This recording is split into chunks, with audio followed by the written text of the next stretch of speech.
Welcome to our tutorial on how to cut a big tuna fish. Tuna is a popular and versatile fish, and knowing how to properly cut it can make a big difference in your culinary endeavors. Let's dive in.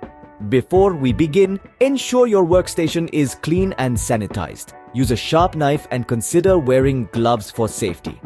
Start by placing the tuna fish on the cutting board with its belly facing upwards. Using a sharp knife, make a deep cut just behind the gills to remove the head. Next, make an incision along the belly from the head cut down to the tail. Use your fingers or a spoon to carefully remove the entrails and clean out the cavity. Now it's time to fillet the tuna. Start by making a cut behind the pectoral fin, then slice along the spine towards the tail. Repeat on the other side.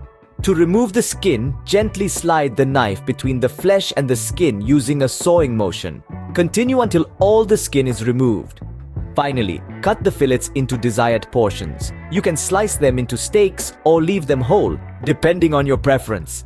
And there you have it! By following these simple steps, you can effectively cut a big tuna fish like a pro. Experiment with different recipes and enjoy the delicious flavors of fresh tuna. Thanks for watching.